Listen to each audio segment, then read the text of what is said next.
Imaginez Roquemaure autrefois, un village où les rues étroites et les places bouillonnent de vie.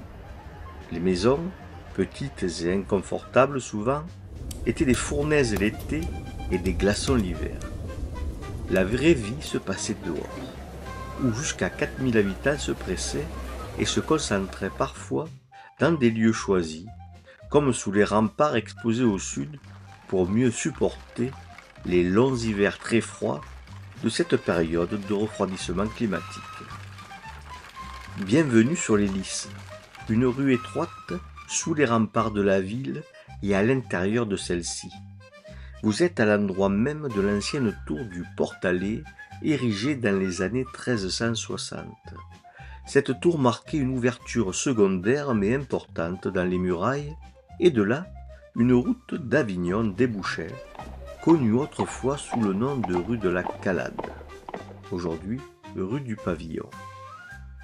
Mais le Rhône, capricieux, changea son cours, déplaçant la route d'Avignon et la reliant désormais à la rue de la Porte-Neuve, aujourd'hui la rue Carnot. Disparue au XIXe siècle, la porte du Portalet s'ouvrait sur la placette du Sol, aujourd'hui disparue, mais autrefois contiguë d'un hôpital pour les pauvres et les vagabonds situé extramuros. Il fut détruit en 1562, au début des guerres civiles que l'on connaît mieux sous le nom de guerre de religion.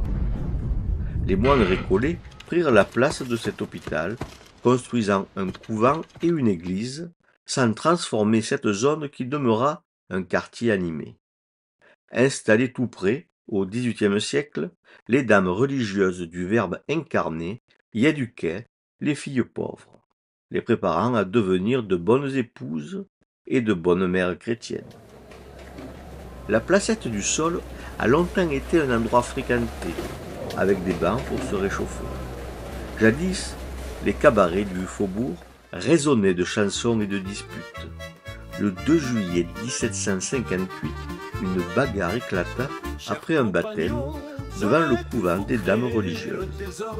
Au cabaret, on se moquait, on lançait des insultes colorées, marchade de chien dents, j'en foutre, langue de pute. La tension montait jusqu'à ce que quelqu'un donne un soufflet à un tiers, déclenchant une rixe mémorable. Cette scène truculente et d'autres histoires nous rappellent que les rues et places de Roquemaure étaient bien plus qu'un simple décor. Elles étaient le théâtre de la vie quotidienne, pleine de conflits, de rires et de scandales, transformant chaque coin de rue en un tableau vivant de l'époque.